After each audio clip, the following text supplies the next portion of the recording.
बिस्मिल्लाहिर्रहमानिर्रहीम। अस्सलाम वालेकुम। कैसे हो आप सब लोग? उम्मीद करती हूँ कि सब लोग खुश और खैरियत से होंगे।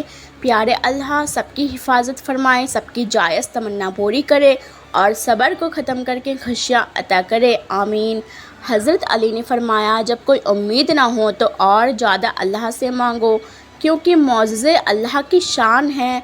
हज़रत अली रदी अल्लाह ताला अन्हु ने फरमाया, दो चीज़ें हैं जिनकी कीमत कुछ नहीं देनी पड़ती, मगर हाँ इससे हर इंसान को ख़रीदा जा सकता है।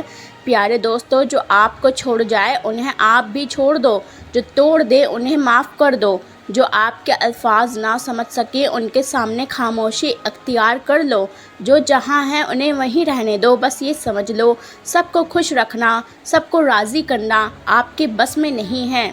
बस अल्लाह पाक राज़ी रहे, यही आपके लिए काफ़ी है। जानते हो, जब तक इंसान टूटता नहीं है उसमें आजिज़ी नहीं आती।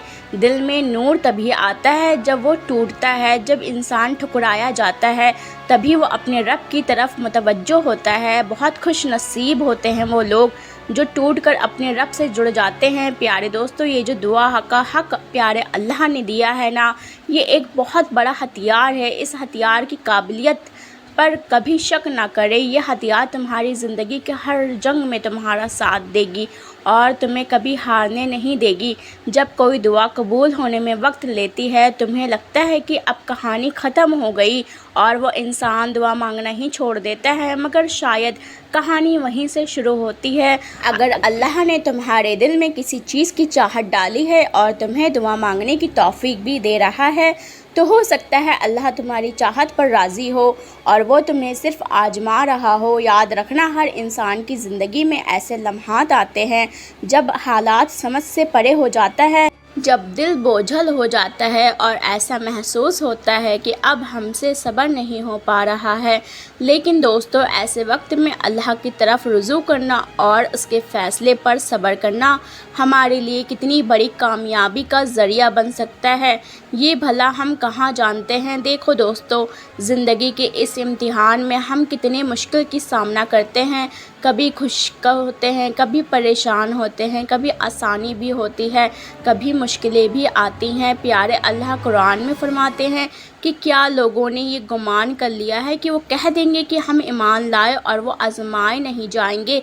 इस आयत से वाज़ेह है कि ज़िंदगी के इम्तिहान में ईमान का लाज़मी हिस्सा है। ये अल्लाह का तरीका है कि वह हमें परखता है, हमें मजबूत बनाता है और हमें अपनी तरफ लौटाता है। और उस पर सबसे अजीम अमल जो प्यारे अल्लाह हमें सिखाते हैं वो है सब्र। सब्र का ज़िक्र बार बार कुरान मजीद में आया है और हदीस में भी है कि इसकी बहुत ज़्यादा फजीलत बयान की गई है। अल्लाह ताला कुरान में फरमाते हैं कि ए ईमान वाले, सब्र और नमाज के ज़रिए मदद मांगो, बेशक अल्लाह सब्र करने वालों के साथ है।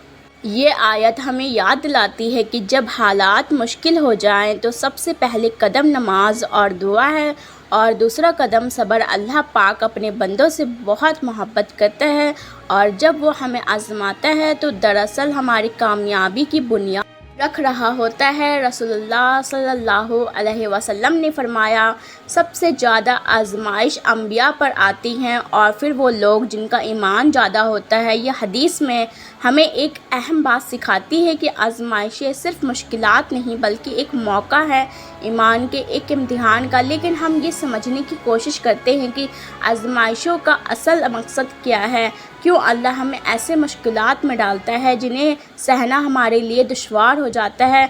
तो याद रखो, मुश्किलात दिल की सफाई करती है। जब हम दुनिया के मुख्तलिफ़ मामलात में उलझ जाते हैं तो अल्लाह हमें आज़माता है ताकि हम अपने दिल को दुनिया की मोहब्बतों से पाक रखें और अल्लाह की मोहब्बत को आज़माएं। जिस तरह लोहे को मजबूत करने के लिए आग में डाला जाता है, उसी तरह अल्लाह ताला हमारे ईमान को आजमाइशों में डालकर हमें मजीद मजबूत बनाता है। जानते हो ना, ईमान के बगैर सब्र नामुमकिन होता है और जब ईमान मजबूत होता है तो सब्र का अमल आसान हो जाता है اور ان کے دلوں کو میرا اللہ اپنی محبت عطا کرتا ہے، پھر وہ دنیا سے بے نیاز ہو جاتا ہے۔ اگر بہت زیادہ پریشان ہو تو تہجد پڑھنا شروع کر دو، کیونکہ تہجد میں بہایا گیا ایک آنسو ساری زندگی بدل دیتا ہے اور سچے دل سے مانگی گئی ایک دعا نصیب بدل دیتی ہے۔ اس لیے تہجد پڑھنا شروع کر دے، انشاءاللہ مانگی ہوئی دعائیں پوری ہو جائیں گی۔ حضرت علی رضی اللہ تعالی عنہ نے فرمایا، جب کوئی تمہیں ادھورا چھوڑ جاتا ہے تو اللہ پاک آپ کو مکمل کرنے کے لیے پہلے سے بہترین بھیج دیتا ہے۔ کچھ باتیں انسان کی بس کی نہیں ہوتی، کچھ باتوں کو اللہ کے سپرد کر کے مطمئن ہو جانا چاہیے۔ سادہ سا وصول ہوتا ہے، عزت دو عزت لو، لیکن کچھ لوگ ایسے بھی ہیں جنہیں عزت تو چاہیے ہوتی ہے مگر واپس دینا بھول جاتے ہیں۔ میرے پیارے دوستو، اللہ پاک سے دعا کریں اور آپ کی جو بھی مشکلات پریشانی ہیں اس پر صبر کریں۔ بے شک صبر کرنے والوں کے ساتھ اللہ ہوتا ہے اور اللہ آپ کو بہتر لے کے بہترین سے نوازتا ہے۔ اللہ پاک سے دعا کریں کہ اللہ پاک ہم سب کو ان سب باتوں پر سننے سے زیادہ عمل کرنے کی توفیق عطا فرمائے اور ہم سب کی جائز دعا قبول فرمائے۔ آمین ثم آمین۔ ہم سب کو صبر کرنے والا بنا دے، ہمارے دلوں کو سکون عطا کر دے اور ہمارے دل کو مطمئن کر دے۔ آمین۔